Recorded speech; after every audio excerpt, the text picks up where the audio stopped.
Because memories matters more than rest, tara, Saud, let's go! First stop, Jollibee Abulug to fuel ourselves para sa almost 4 hours na biyahe. This travel is a sudden trip kahit itinerary nga ay hindi namin alam ang uunahin. Dahil nga sa isang araw lang tong trip na to.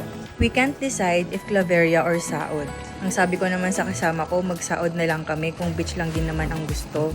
So Saud it is. Now the other itinerary ay kung kaya pa ng time, mag-Bangi Windmill kami and Kapurpurawan Rock Formation. Huy! Na para bang 2 days ang bakasyon.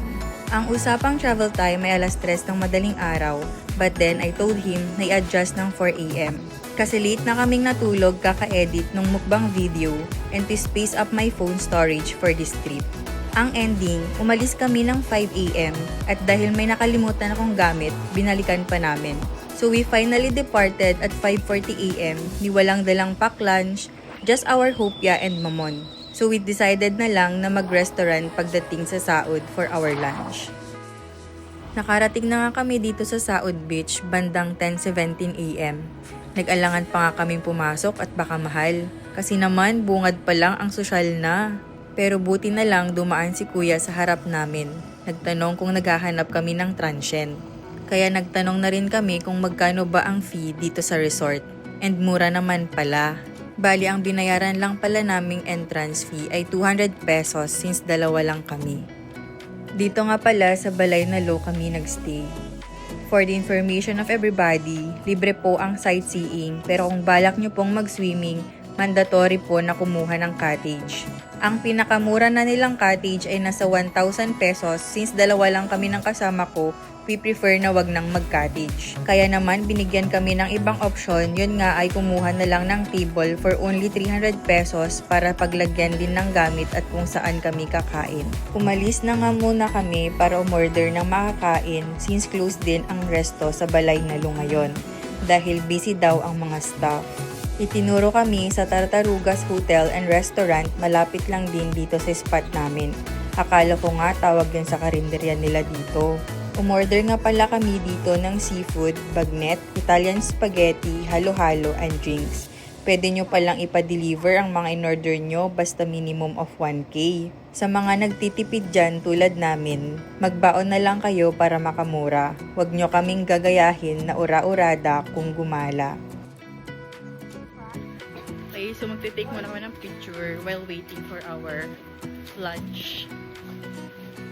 Grabe, ang ganda pala dito. Legit. Nagpa-vlog.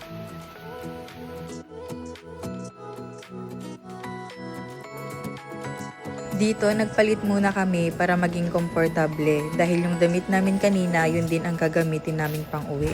Time check, 11:27 nga nang i-deliver nilang aming pagkain.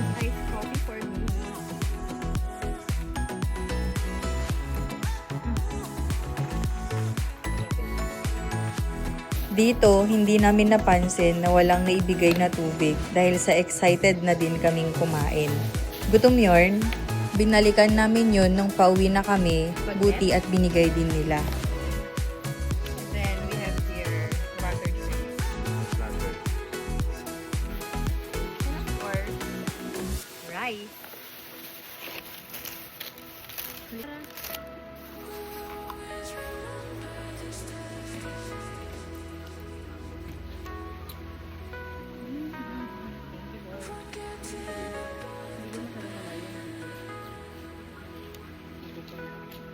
Mapupuno na naman ang aking phone storage. Let's try their bagnet.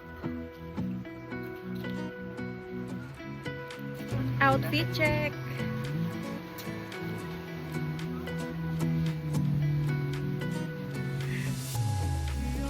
Ang ganda ng beach nila kaya sabi ko sa kasama ko dapat masulit natin ang pagstay dito. Kung hindi ay talagang mag-overnight kami. Akala mo naman kung may mga dalang damit. May mga water activity din pala sila na pwede mong gawin tulad ng banana boat ride at jet skiing. Eto nga at kaaahon lang namin sa dagat. Time check, 2 o'clock na dyan, may 1 oras na din kaming naliligo. Bahala na talaga kung mangitim kami, basta masulit lang namin itong araw na to and super nag-e-enjoy na nga rin kami.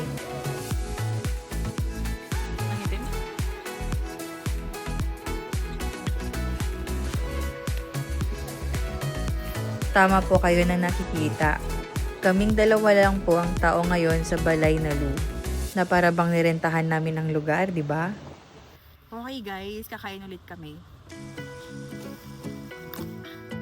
Sorry. Kasi marami pang natira. And para din wala masayang at wala rin kami iuwi. Mahal pa man din ang binayaran. So, our snacks. Tapos itong spaghetti with meatballs. Taste test.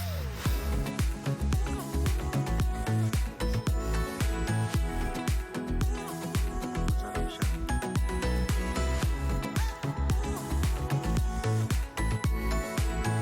And then after this, babalik ulit kami magpapaitin ulit sa dagat.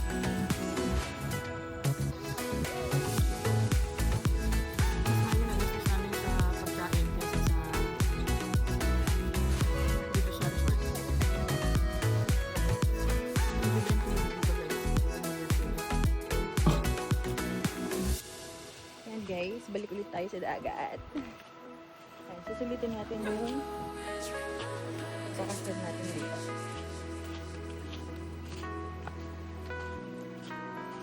Ang init. So, time check, it's past 3 in the afternoon.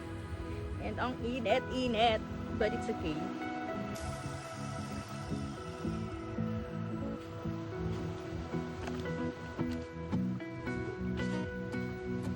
Okay guys, so let's go again. Shit, ang hap din ng mukha ko.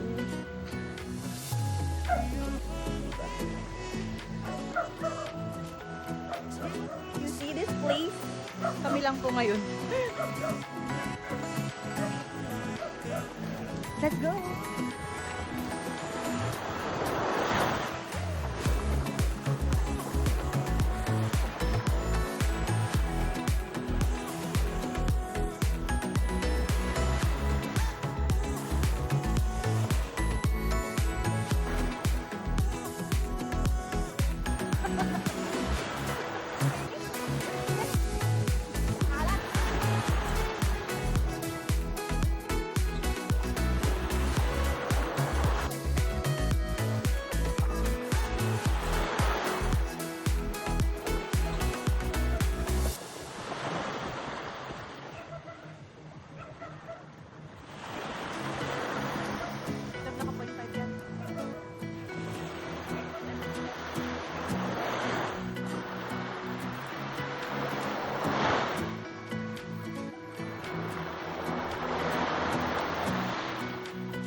We are heading home and we departed at 5 in the afternoon from Saud Beach.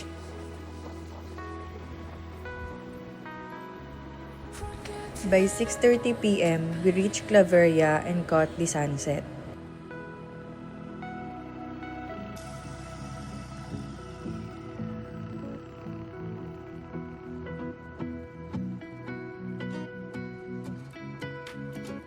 At 7:13 in the evening, we arrived at San Jasmira and decided to have our dinner at Honey's Mickey. Dito ko na talaga naramdaman ng pagod. By 10:16 p.m., we made it back home at last.